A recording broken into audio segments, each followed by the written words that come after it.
guys are well aware that we have courses in September and October, and I know a couple of you have been to our previous courses as well. So our courses will be taking place at Guy's Hospital this time, and we have a 1 day and a 4 day option. So in the 4 day option, you can see up to kind of 40 odd patients, and in the 1 day option, you can see up to about 16 patients. So it just depends what you're sort of looking for in your preparation. But please do come along. Spaces for September in particular um, have been fairly popular, and tickets are limited. So please do buy your tickets soon if you are looking to come along. And I know you haven't got your exam dates yet, but if your exam is before the course, as I've said, you'll get a full refund, so not to worry. Um, so that's at www.bitepaces.com. The other thing is if you join our WhatsApp group with this QR code in the bottom right, that's where we post information about our upcoming webinars. So we have a webinar tomorrow that's specifically aimed at IMGs, and I'll post some information about that in the WhatsApp group.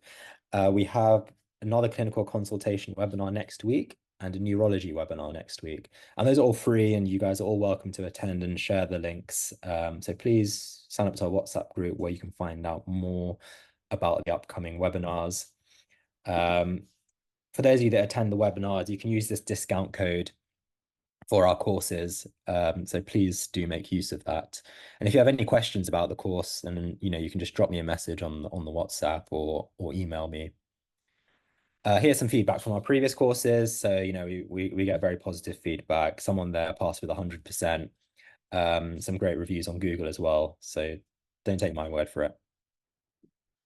And yeah, please join the WhatsApp group. So without further ado, I'm not going to bore you too much with this information. I'm going to pass over to Vishnu. I'm just going to check in to see he's okay. He should be around. That starts. That undefined start, guys. So my name is Vishnu. I'm one of the endocrine registrars at the Royal London Barts.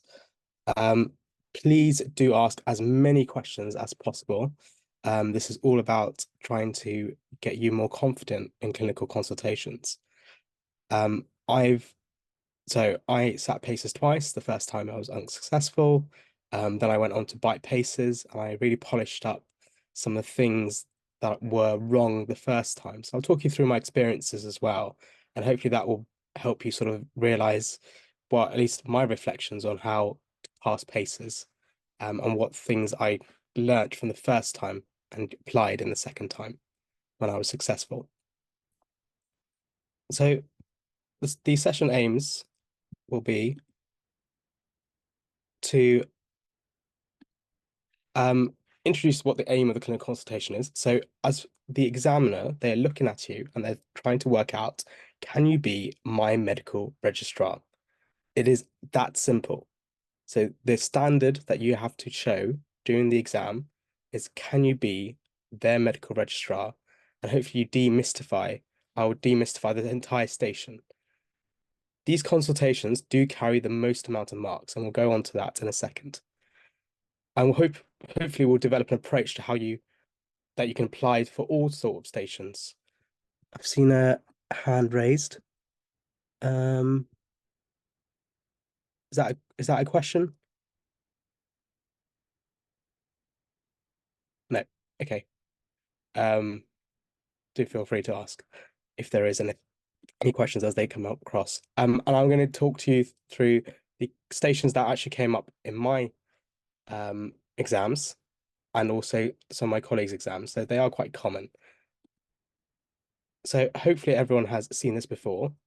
This is the new carousel from last year. So I actually sat the old carousel. And the major difference is how long the stations have become. So it used to be a station 5, it used to be 10 minutes. So you had to fit all of that in 10 minutes. Now you have 20 minutes. It's a much better station design. But what it does mean is that you are expected to cover everything.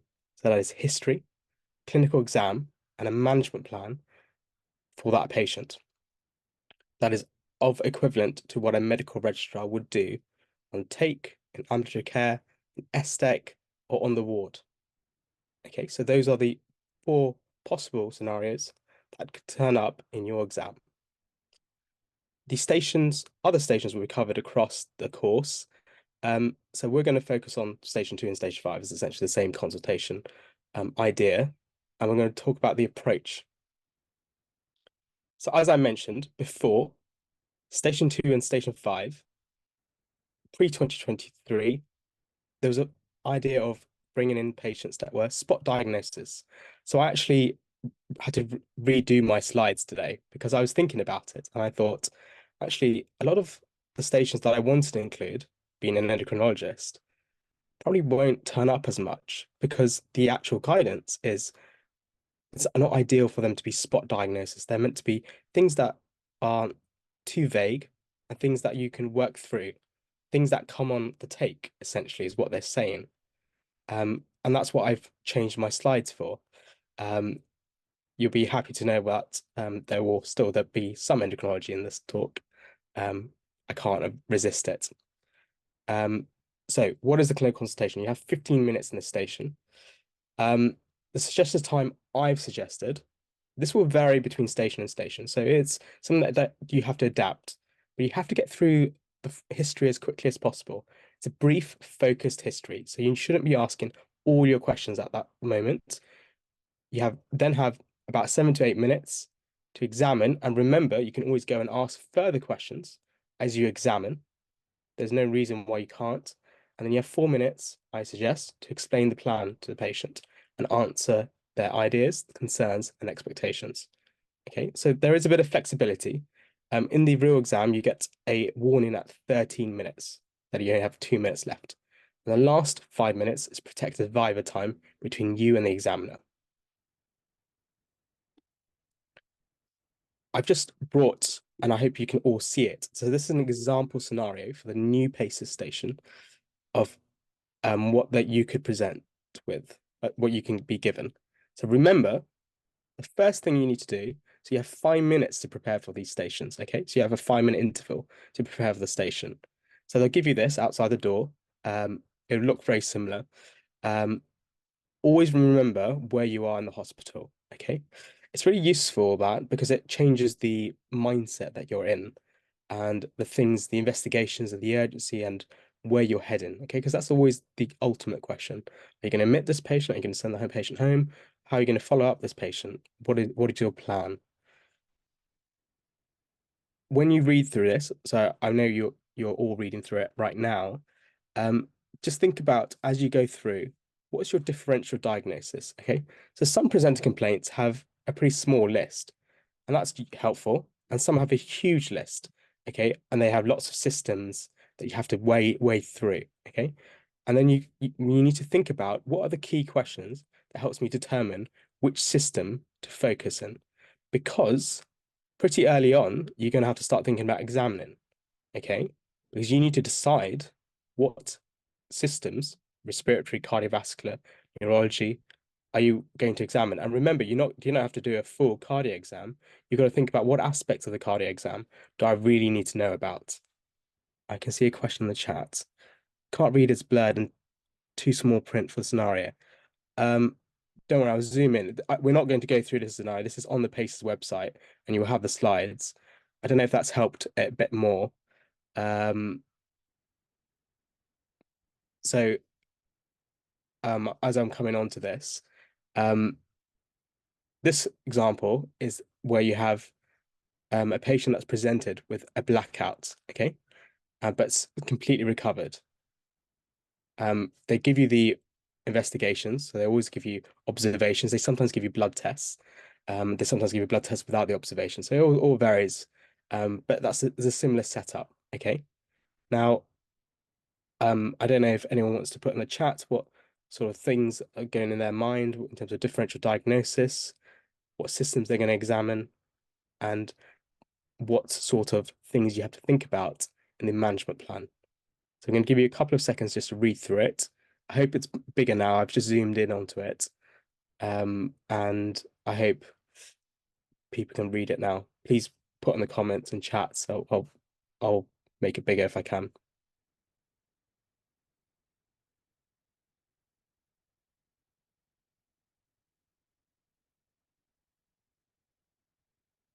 Okay. So I'm going to give you just a couple of minutes just to think about the presenter complaint is blackout.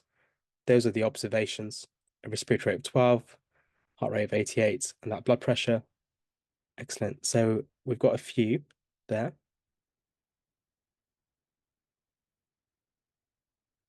So first question is what differential diagnosis you have. Then what with your differential diagnosis, what systems do you have to examine, and what in those systems do you have to examine? And is there any sort of extra thing that is necessary that you must cover? Cardiac exam, excellent. So we've got TI, syncope, cardiac cause, postural hypertension, cardiac exam, thyroid, neuro exam. Now you've got to be quite selective here, right? Because you can't do all three realistically. Okay. What for the person who said neuro exam, ITHRA, what would you do in the neuro exam? What are you looking for? Would you do an upper limb neuro exam?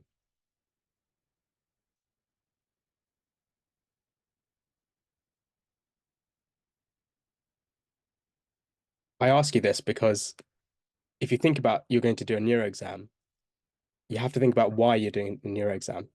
So for blackout, if you think about it, in a TIA, you want to do the high yield things. Okay, you don't want to do sensation. So ignore sensation because it's a softer system. You're going to focus on the motor aspects, and then you're going to, if that's positive, then you may think about doing soft touch, pinprick, etc. Okay, but remember the symptoms have completely resolved. So actually, you're not expecting abnormal signs. Excellent. So it could be neurogenic or cardiogenic. Okay, so in the exam, they're not going to make you do a postural blood pressure, right? Line standard blood pressure. It won't be there. Usually the cuffs won't be there. Okay, but so you're going to register and put it in your management plan and make sure that that gets checked out. Cranial nerves, good. You can do a very focused cranial nerve. So I would probably just do eyes. I wouldn't do eyes and motor facial nerve rather than the whole thing. Okay, so what I'm trying to get across is don't, as soon as you identify what systems you want to examine, just pick out the relevant and salient points for your system. Okay, because for a seizure, there's no point doing a full upper limb and lower limb neurological exam. That is just a waste of time. You're taking away time you don't have because you do have to listen to the heart. You do have to take the pulse. Okay, so you do have to screen for that. Thyroid, I personally would not do a thyroid exam in this station. Okay. And the reason why I would not do a thyroid exam straight off the bat is unless there's something in the history that pushes me down the thyroid exam, I would not do it. Okay. So we know that we are almost certainly going to have to listen to the heart. And we also know that with blackout, we have to do some sort of neurological assessment. Okay. And the final question. So we're starting to thinking about the management plan. What safety points, what important key points must we cover and must we address before we let the patient leave that room? Excellent. So driving, obviously, okay? And you can almost predict that one of the questions, when you tell the patient, by the way, so let's say this is a TIA or a seizure, okay? One of the questions will be, doctor, can I drive? How long can I not drive for? Etc. Okay? So that is really key. Okay, so in those 5 minutes, we have started to formulate that station in our head. And we have decided that it could be this, it could be that. And we've made key points that we are going to address in our consultation. We all do this subconsciously, but in an exam situation with stress and adrenaline pouring through us, it becomes a bit more difficult. So that's why that 5 minutes just before the station is really key. I'm not going to go through the answers for this one because this is on the website, and I'm going to go through the stations I had and the stations my colleagues had as well. It won't be as formal as this nice MRCP template, but hopefully it'll be as useful. So case 1. So referral from GP. Hope that's projecting well. So you're an IMT in ambulatory care, okay? And the answer, the request from the GP is, could you please see James, a 24-year-old man with recurrent chest infections? He has had 7 course of antibiotics in the last 4 months. He is a non-smoker, and those are his bloods. There is no observations in this one. What are your thoughts? I'm going to give you your preparation time now. So I want you to start thinking about what thoughts are going through your head. Again, we're only going to do 2 minutes of this, and then I'm going to talk you through this case and how I would have prepared, and how I did prepare, and how I got 4 marks in the station.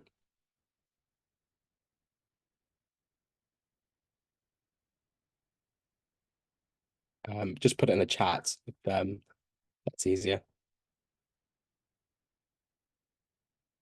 So questions I want you to think about is, what do you want to ask him? What to cover? What are the differentials? Just like we did the last station. So recurrent chest infection, obviously that's key, yeah. Immunosuppressed patient, CF, antibiotic-resistant bug causing recurrent infections, bronchiectasis, CF, rectal cough, yep. Immunodeficiency, immune status, sexual history, excellent. Okay, so CF, immunosuppressed, fine. I think we're happy with the differential diagnosis. I think everyone's managed to get a rough idea where we're going to. So, okay, so we're going bronchiectasis, CF. So that's the easy bit. Now, what's the next thing that we need to think about? Well, what systems are we going to examine?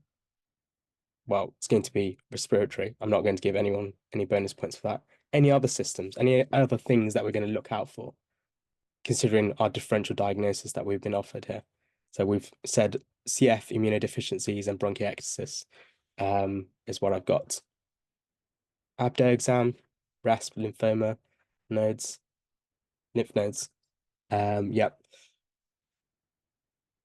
I would argue that lymph nodes are part of the REST exam. So you'll probably do as close to a full REST exam as you would. Okay, so this is different to the last station or the example station because you're not going to select as much. Okay, you pretty much have to do a full respiratory exam here because it gives you so much. But you're going to look at other things. Excellent. So Natasha's thinking about feeding tubes, nutritional status. Okay, that's good. Right. Now, what other things do we want to think about? What's special management? So I think Natasha was someone who mentioned sexual history. Okay, so we're gonna have to explore that. And we're gonna start thinking about, let's say it's CF, let's say it's bronchiectasis. What are the associated comorbidities that we have to screen and the comorbidities that we have to examine? Okay, so some comorbidities, so feeding is one of them, so that we've already covered that. Any other comorbidities that we have to explore and anything that we can look out for or examine. Diabetes, exactly. So we can check for a finger prick. Now, I can tell you for a fact that almost always all CF patients have a Libra device now. Okay, so do not look for the finger prick, obviously, but be more mindful of the fact that they will probably have a Libra device in their arm. Okay, so that's where the most likely you'll find that diagnosis of diabetes from them. And some of them may even have insulin pumps. Carthaginous. What would you look for in carthaginous?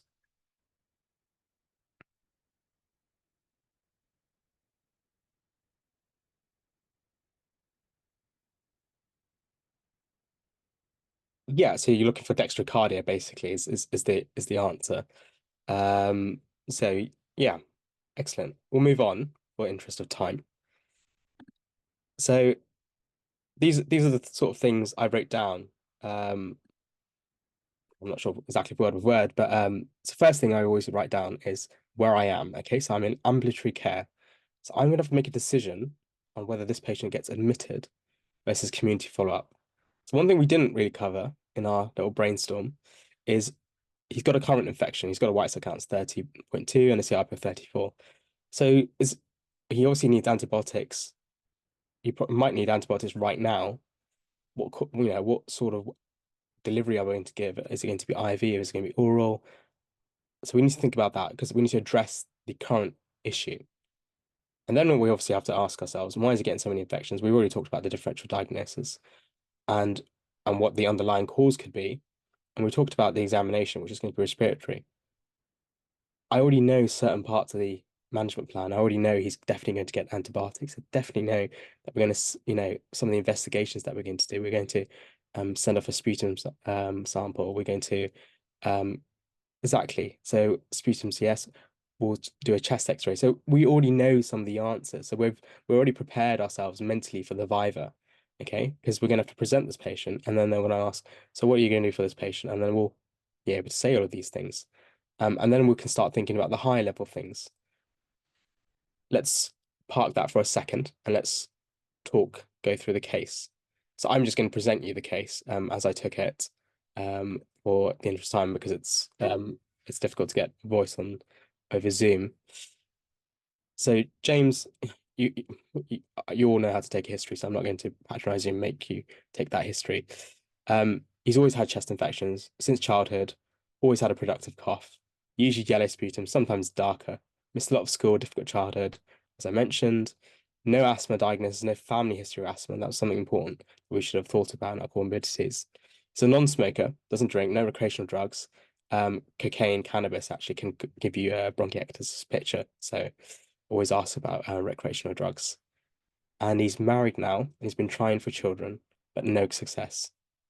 Now, this pretty much narrows our differential diagnosis, doesn't it?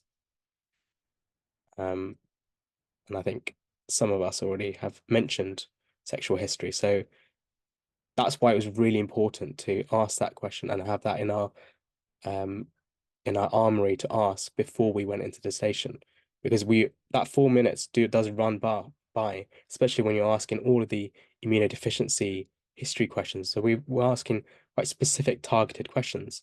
We can ask about allergies a bit more if he had asthma.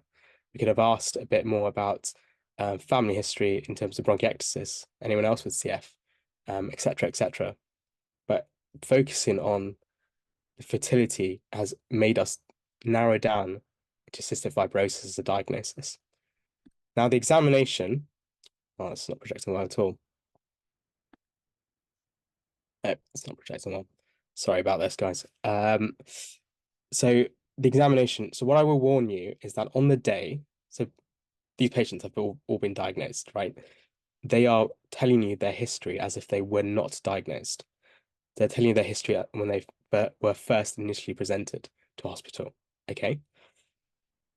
They're going to be optimized, some of these patients, depending on the cycle where you are. So if you see this person first, they probably have really good respiratory signs. By the time the last candidate gets around, remember they've actually done quite a lot of chest physio because of all the breathing in and breathing out. So you're probably not going to get as good signs later on. It's just something to be aware of, okay?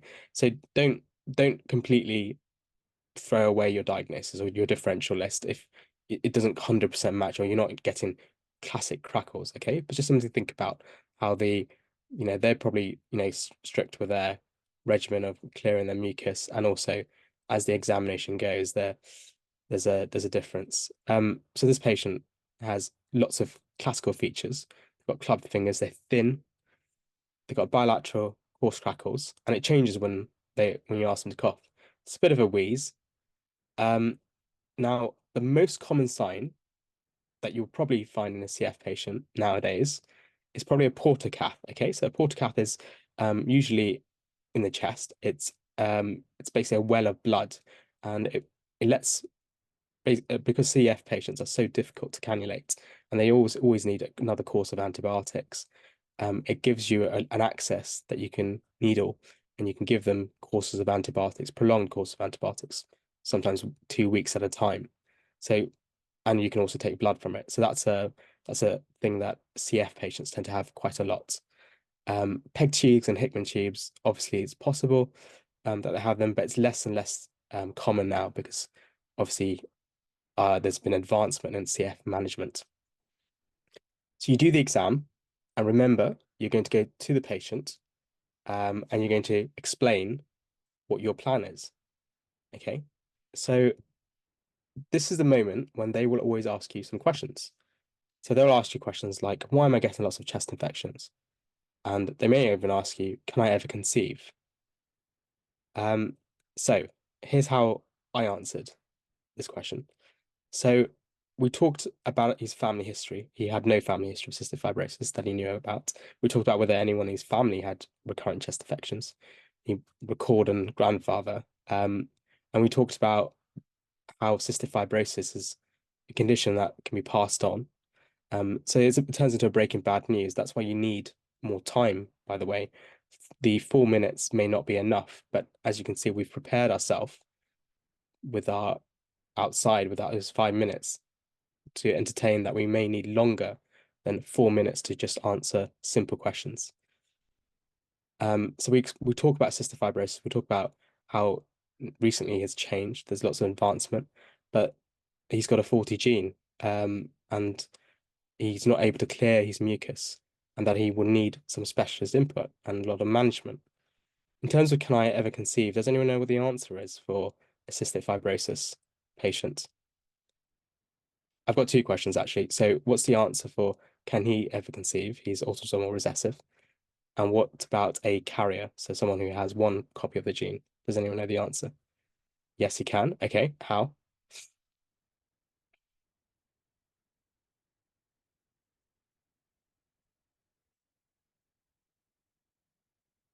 I probably should have asked those questions separately. I just realized. So let's talk about him. So he can conceive.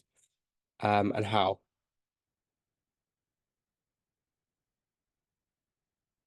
Yes. Okay. So basically he needs art. Yeah, so he basically means ICSI is pretty much one of the most common ways for cystic fibrosis. Now, let's just talk about a carrier.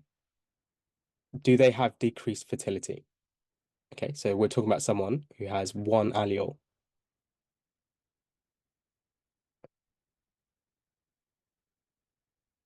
Because he now is worried about his children. So Simon says no. Sorry, does that mean he won't be able to conceive or he won't have reduced fertility? Let me just ask a question and say, would he have reduced fertility? Not in carrier. So actually, there is evidence, by the way, that you have reduced fertility in as a carrier because um it does affect the motility of your sperm. Okay, so it does affect but it's not as significant obviously as having two faulty copies of the gene or two different copies of the gene. But the treatment will be exactly the same as if you did have cystic fibrosis. So yes, there is subfertility. Right, let's move on. That's niche knowledge. Right. What is our management? So this is something that you sort of prepare for, don't you? Because this is a relatively common condition, exactly, emergency approach, tertiary care center. You've got to say all of those things. Now, the one thing I want you to just stop is just think about what you're doing. So you are you're meant to be an acute medical registrar. That's what they're looking for in a hospital in ambulatory care. What do you need to do right now for him? Does he need to come into hospital? We'll talk about the other bits in a second. So this is the things I learned the first time that I lost marks on. I didn't quite focus on the acute management. I was rushed in and talked about all of the fancy sorts of things that you can do for CF. Well, it wasn't CF, but it was something else. But I talked about all the fancy extra things you can do. And I forgot actually, I need to have a plan right now. So what do we do right now? Who is in favor of admitting him to hospital? Yeah, so look, let's say he's afebrile. He's as I described, he's got bilateral crackles, very occasional wheeze, but he looks fine. And those are his bloods, yeah, and his observations are fine. Would you follow him up? What's your thoughts?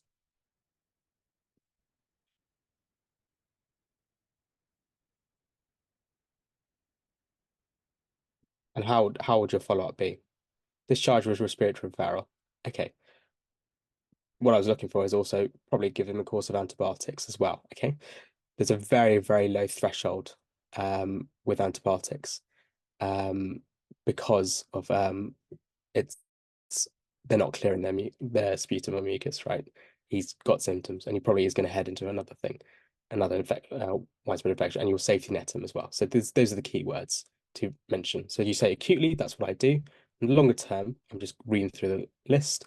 I'll come back to your question about the VAS reference. So yes, MDT approach. Um, we do say he will need referral to genetic counselling at some point, but he needs a genetic test in the first place, doesn't he? Okay. And he needs a referral to a specialist CF unit. So Zainab, we are not admitting him. No. So we are discharging him with our oral antibiotics, safety netting him, and referring him to the appropriate specialty. Okay. That's the disease. Those are the facts that you're going to learn in your textbook. And then you're going to screen for all the other things. That's what you would have done. Okay, so diabetes, gallstones, biliary cirrhosis, subfertility, osteoporosis, and malabsorption. So actually, as part of our blood test, we need to start thinking about the other things that we need to do is send off a HbA1c. We need to send off vitamin A, D, E, K. It's the fat vitamins that are affected. We should definitely send off liver function tests because we're probably going to start him on some. He's going to have lots of course of antibiotics, and he's probably going to start on some medications soon, depending on what mutation he has. And we need to know about his bone health. So vitamin D is always useful. That comes as part of your ADEK. Any questions so far? So those are the investigations that we were sending off. And now we're going to break down into the MDT approach. So physios, that's for chest clearance. He doesn't need an occupational therapist at this point in time. He does need a geneticist as soon as his diagnosis is confirmed. There are CF nurses that we can put him in touch with, and also CF support charities. CF is a condition that's really well protected in the UK. So as soon as you get access to a CF charity, it opens up a lot of funding. Any medications for cystic fibrosis that we can give him?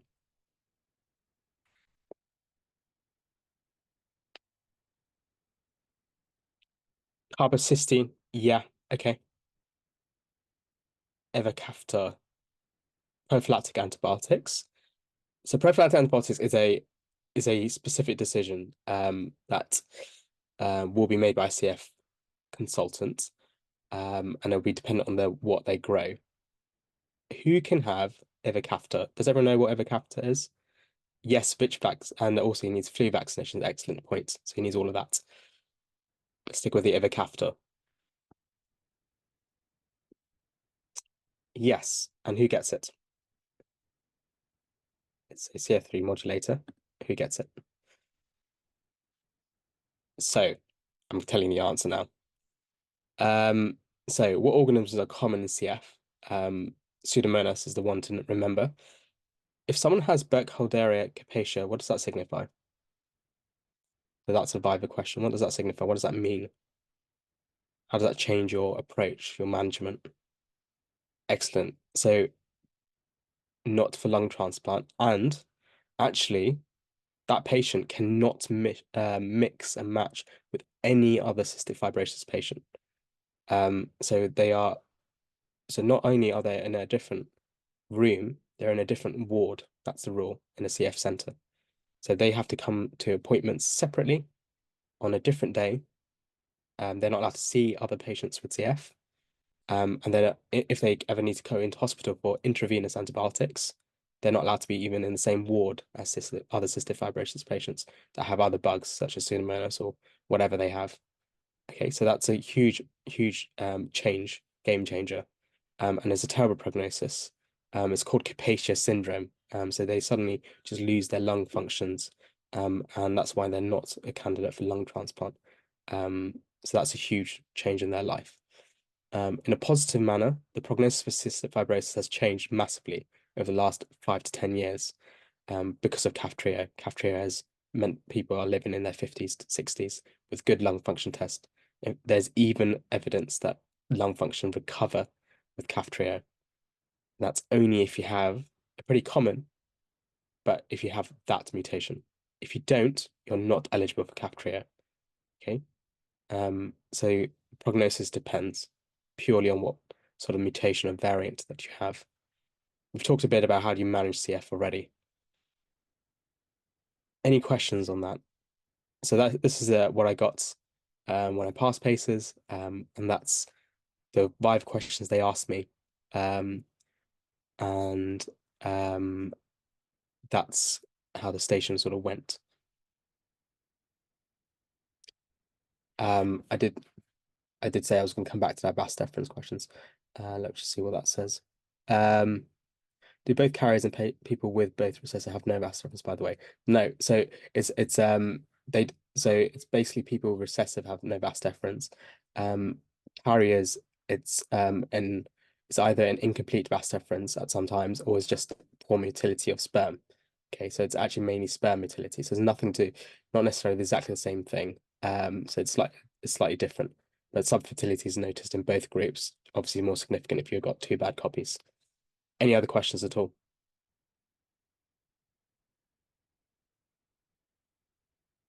Excellent. Right. I've put this in the middle, just so it wasn't so intimidating to start. The reason why clinical consultations are so important is because every domain is tested. Okay. Um, and that's important because that's where you can gain or lose a lot of marks.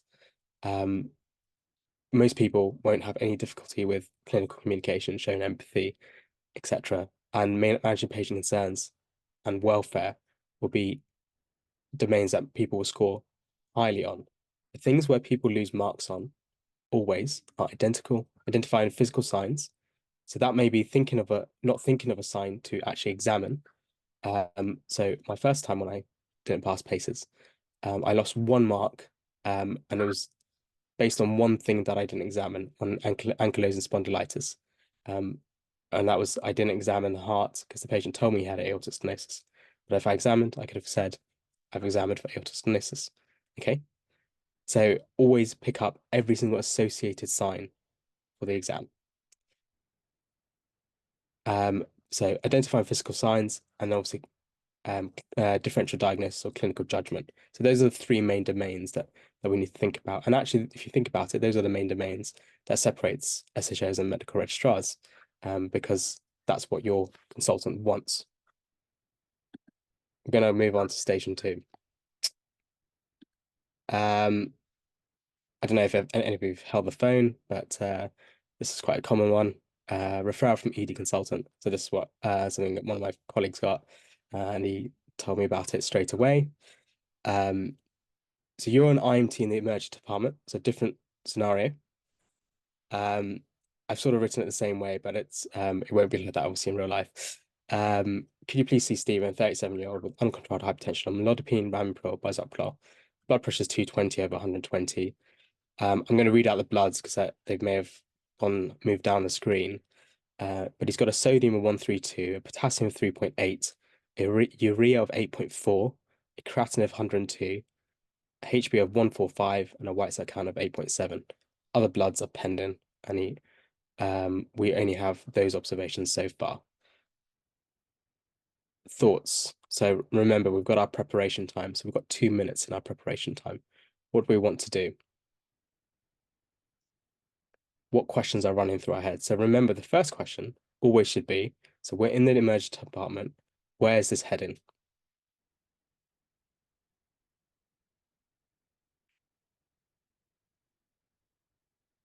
Just put it in the chat. Excellent. So the question we really need to know is there end organ damage? Okay. Because that changes management. Headache, good. So we're going to screen for headache when we talk to him. So that's a question that we have to ask. Visual change is good.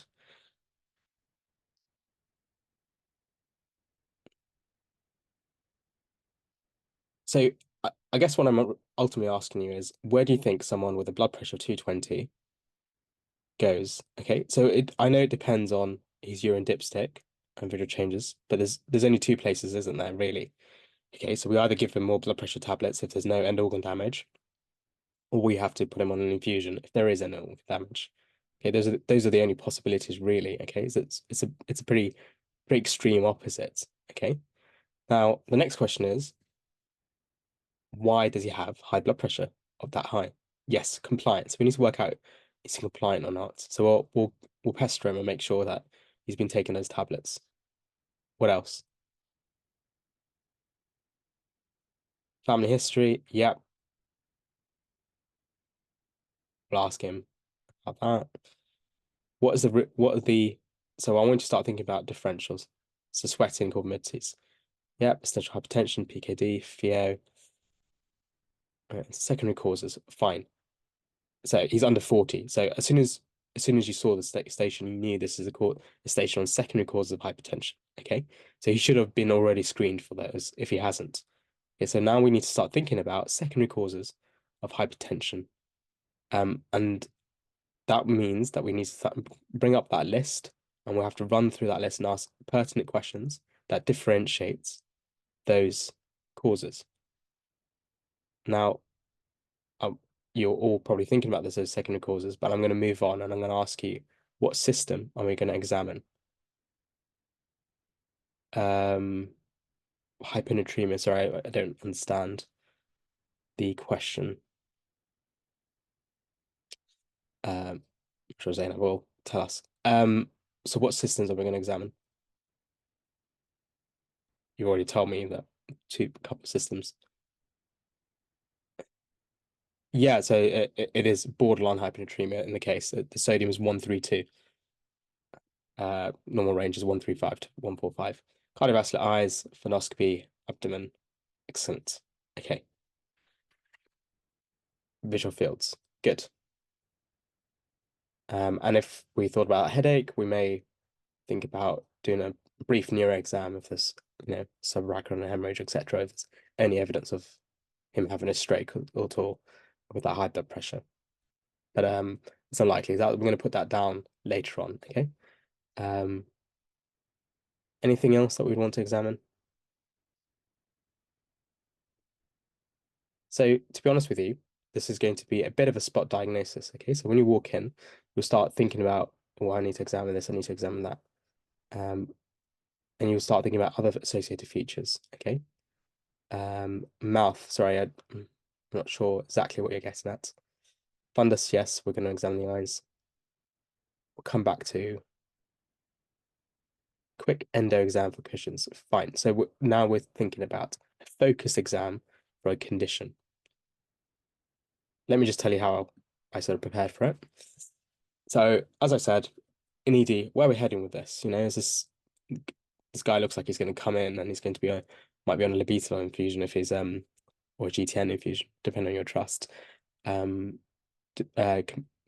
on whether he's got end organ damage. So I need to make sure I look at his eyes, get a urine dip to see if there's any proteinuria, or any other features. Why is he so hypertensive? And why is he so hypertensive for so long? What other comorbidities do I have to screen for? So diabetes will probably be one of them, because it goes hand in hand. Any complication of hypertension that's not end organ damage. What do I have to examine? How do I manage this now, and how do I manage this later? Okay, because at the moment he's got acute, he's definitely got hypertension urgency, but he may have malignant hypertension. We don't know yet until we get those investigations, do we? So we do the history. So the history is a bit more detailed than this, but I've just put down key details. So he didn't have any family history, he didn't have anything else significant. He's had it for 5 years, he's tried everything.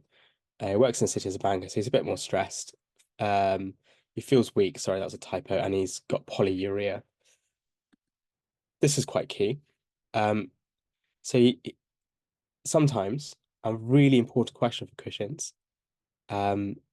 And actually, my friend who got the station, he actually asked this question. He said, "Do you have any pictures?" Because he said, "Oh, my facial appearance has changed," and lo and behold, they had some pictures to show. So these were the pictures. No, sorry, these weren't the pictures. These are pictures I found on the internet, but there was a similar sort of idea that his face had changed, um, almost unrecognizably, over time. What are your thoughts? What else would we examine before we get on to the questions that he has for us? What does a quick endo exam for Cushing's entail?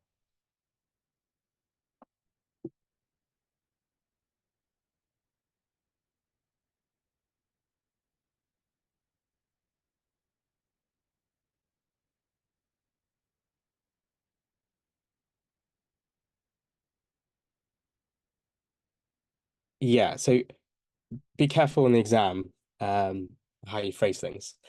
So you say cushingoid features, and you say purple striae, that's acceptable. It's interscapular and not intra fat pads.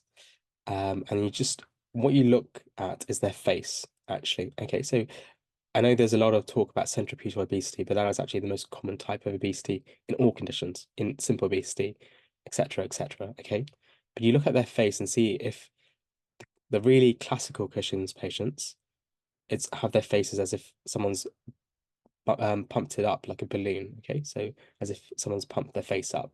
So that's what separates Cushing's from other conditions. Excellent. So we need to think about pseudo Cushing's, so depression and alcohol. So you didn't have any alcohol history, and I didn't have time to screen for depression, to be fair, but I think the case was straightforward enough.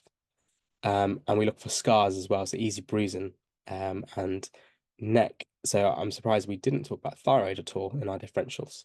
But again, as soon as we saw the patient, thyroid almost went out of the window. We're going to examine his eyes, as we've said. We're going to listen to his heart, as we've said. We're going to have a look at his legs to see if he's got fluid retention.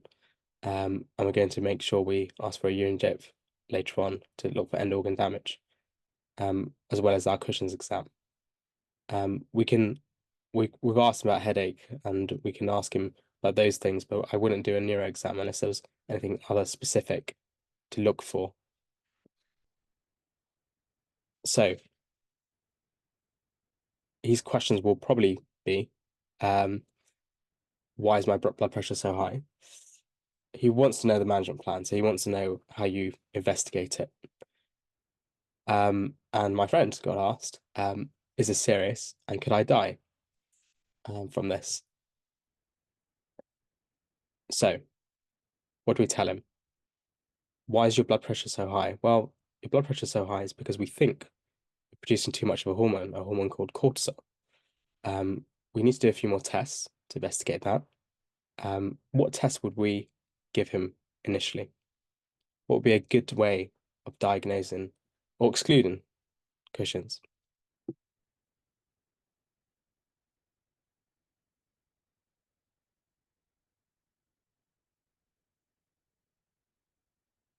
Any thoughts? What's up? So cortisol. Okay, so I'm gonna throw out what time should we do a cortisol?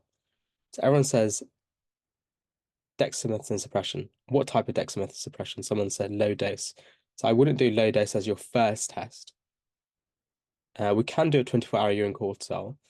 So 24-hour urine cortisol is when your suspicion is low. Okay. So you're trying to exclude a diagnosis. It's great. It's great for certain scenarios. It's great for like I said, it's got a good negative predictive value or better negative predictive value. It's also great when with women when they're on the oral contraceptive pill because, as you know, your OCP can increase your cortisol binding globulin, so that can forcefully elevate your cortisol. So it's good for certain things, but the overnight dexamethasone suppression test is probably the best best screening tool. The 9 a.m. CM cortisol is the wrong answer, okay? Because that is a diagnosis for adrenal insufficiency.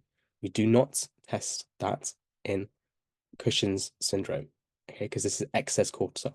9 a.m. serum cortisol is just going to tell us the cortisol is high, but it's not going to be useful because how do you know how high a 9 a.m. cortisol is meant to be? Does that make sense? Okay, so don't get sucked into that 9 a.m. serum cortisol mistake. What can we do about this? So the honest answer is it's a bit too early because we don't actually have a diagnosis yet. So we'll tell him, look, we need to investigate. So we'll do those tests. When they come back positive, we'll work out where this hormone's coming from. Is it, from a gland in your tummy, or is it a gland in the brain? There's lots of medications, a lot of options to treat this, and treatment is usually successful. Okay. We need to reassure him, by the way, that this is a benign condition. Okay. So it's benign in the sense that it's not cancerous. So although most Cushing's is caused by tumor, it is not usually malignant to a cancerous process. This question about is this serious? Could I die? How do we think we should answer that?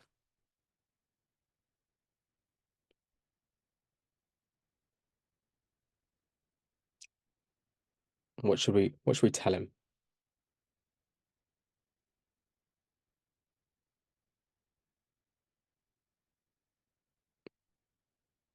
Any thoughts? What sort of phrases would we use?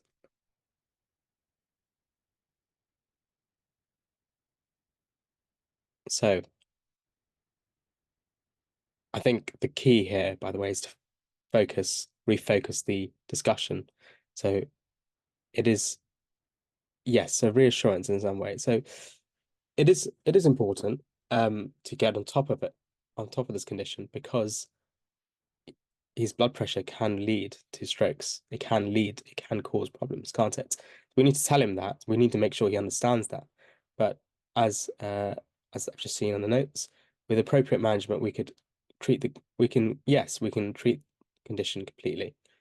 And as we've just said, if left untreated, it can have serious consequences. Okay, so we've answered those questions, some of the questions that could come up and some of the questions that did come up from our friend's station. So management. So I'm going to tell you that his eyes were fine, his fundoscopy was fine. In reality, it was always going to be fine. They're not going to bring a patient with malignant hypertension to the exam, right? Unless it was historic, sort of optic disc swelling. His urine dip had 3+ protein. What are we going to do with him? What's our management plan? So that's your first live question. What would you do with him?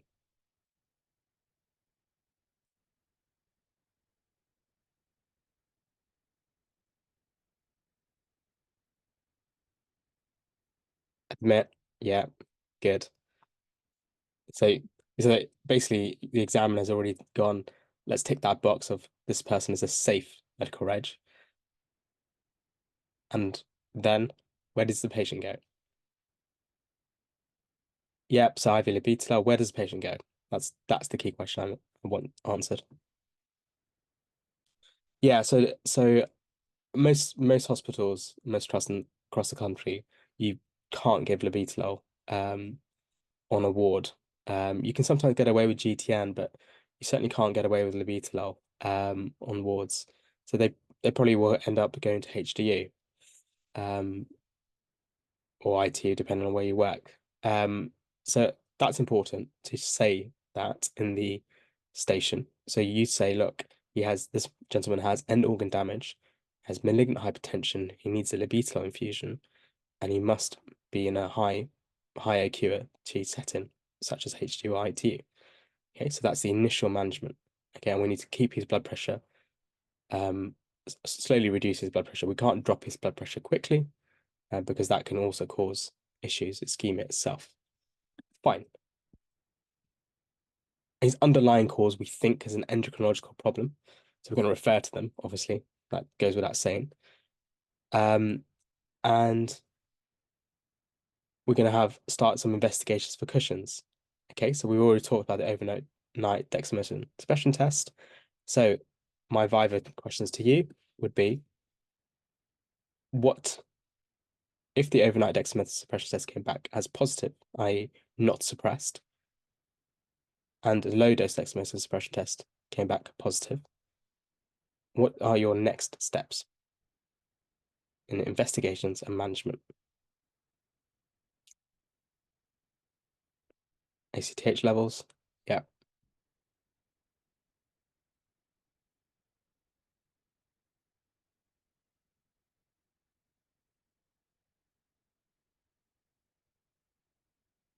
Right. I was I was a bit mean. Basically, I asked a question that I knew would potentially get some people reaching straight for imaging. So you need to know where the tumor is likely going to be. It depends on, sometimes you get it based on symptoms, but Cushing's, it tends to be quite a small tumor if it's a brain tumor. Sorry, a pituitary tumor is quite small, so tends not to be a macroadenoma. So you rarely get visual symptoms and you rarely get headache. So you rarely get that classical bitemporal hemaniopia, not the hypertensive related retinopathy. So ACTH is basically crucial. The ACTH, as you probably know, in most places takes a very long time to come back. So what you could do is you can check their quarter throughout a day. So you can do a quarter, what's called a quarter day curve. And if it's flat, that suggests an adrenal cause. And if it's fluctuant, that could suggest an ACTH dependent cause. But if you do have an ACTH, then you can start thinking about imaging.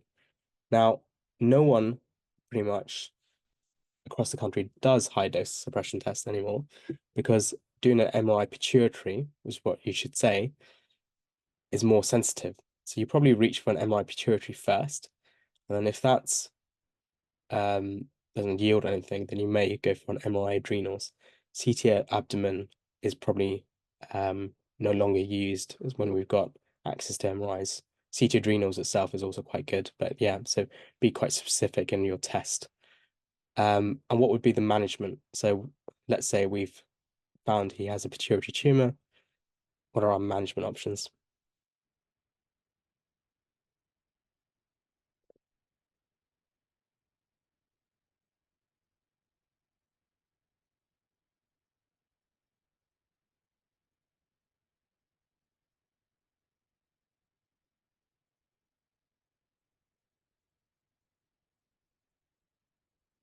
Yeah, so I want you to try and continue practicing being offering categories. So don't just jump to the answer, but good. So yeah, there are medical options. So metarapone and ketoconazole, and there's surgical options, which is the gold standard here, when that's transphenoid or resection. And post-surgery, what will this patient need?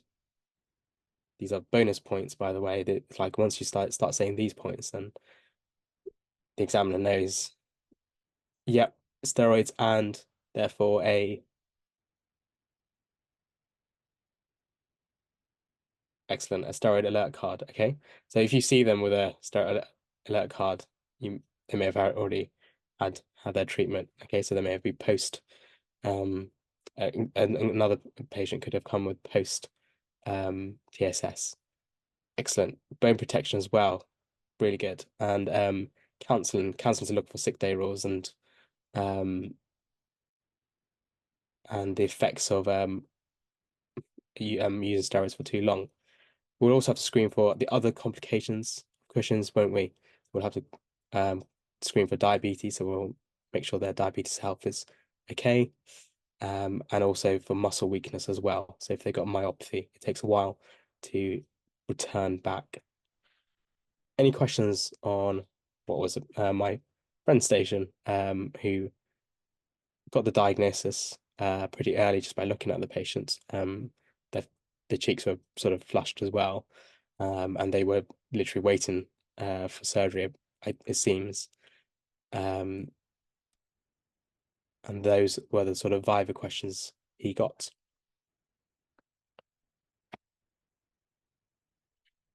Okay. No questions? Fine. So I'm going to summarize, and I'm going to see if we have a bit more time because I just wanted to show you a mark scheme. So clinical consultations are obviously challenging, and they're changing as well. Okay, so you probably have resources, access to books, um, online resources, all those cases for PACES books. So they're old fashioned. Okay, because there used to be a really strong input of can you spot this patient with yellow nail syndrome? Can you do this? So the shift is, can you be a medical reg? Can you make that decision on where this patient goes? Does your plan is your plan coherent? Is your plan safe? Please do ask me any other questions whilst I load up my next screen. I've had a nightmare with technology today. It's been a pretty bad day in that, which is a real shame.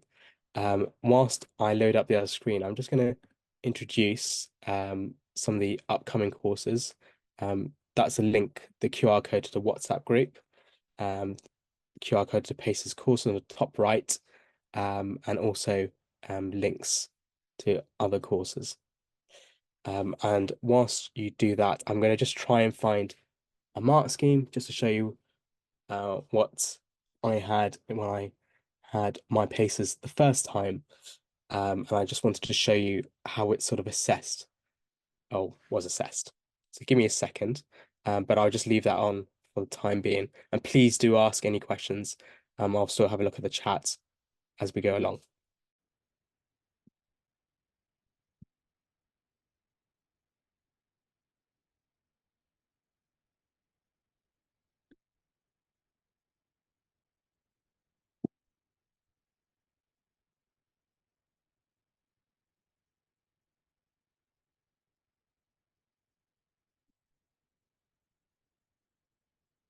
Okay, I think there's also links to the chat in the in the um in the group. So just give me a second. I'm just going to try and see if I can.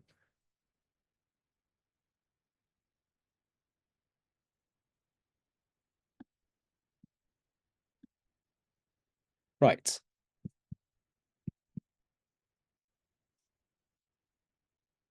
Okay. So, I hope this bit is useful. So this is my station 5 back in 2023, I think, when I sat it. No, 2022. Anyway, so these are my two consultations. And these are the times I didn't pass. And I don't know if this is useful, but I think it might be to talk about what may be the reasons I didn't, and also to see um the mark schemes as the examiner from the examiner perspective. So the first case I had for station 5 was back pain. And like I said, the clinical communication is always quite good. Physical examination, I didn't examine for an aortic stenosis or an apical fibrosis. I obviously knew that the A's for ankylosing spondylitis because I didn't prepare outside. I didn't think to do it in the station. I just asked the questions. Okay, so that's why it was really important for me to. I hope for you to take forward. Just think about what you're going to examine, especially if you know what you think the answer is. Um, that's I think about not saying HLA-B27. Some, as you can see, it's very difficult when you do get feedback. And that's you. I lost another mark again for the aortic stenosis. There are two examiners usually, maybe sometimes three. There's two examiners who mark the same station, and they collate both marks, and um you need both of them. Well, you don't need both of them to agree. You just get both points from both of them, and that forms your overall score. Okay. They may not always agree. Um, but that's an example of what a mark scheme looks like, and you can see how many points you can drop by missing one thing, and you can also drop the same point in multiple different categories. It's changed a bit because the clinical judgment is much more important, but I hope that's useful to just show you that mark scheme. Any questions at all?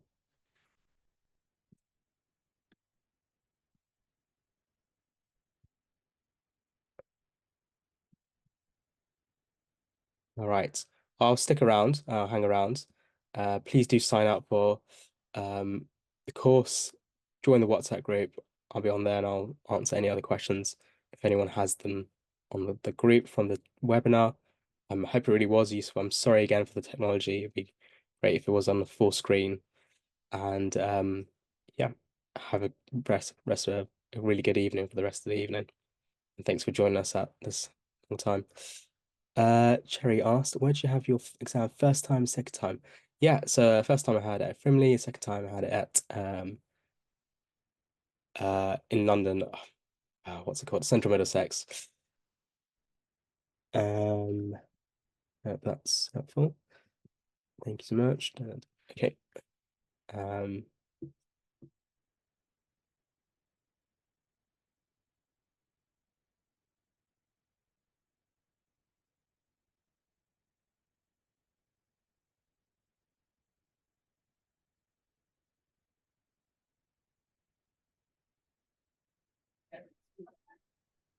Cheers. Thanks so much, Vishnu. I think I'll probably should we end it there. That was a really, really good really useful talk. Even though I did PACES before clinical consultation, I found that pretty interesting. So yeah, I think we'll wrap things up there and we'll catch everyone at the next webinar. Perfect. If there are any other questions, you can find me on the WhatsApp group. But yeah, we'll close the session there. Take care. Bye bye. Okay, bye.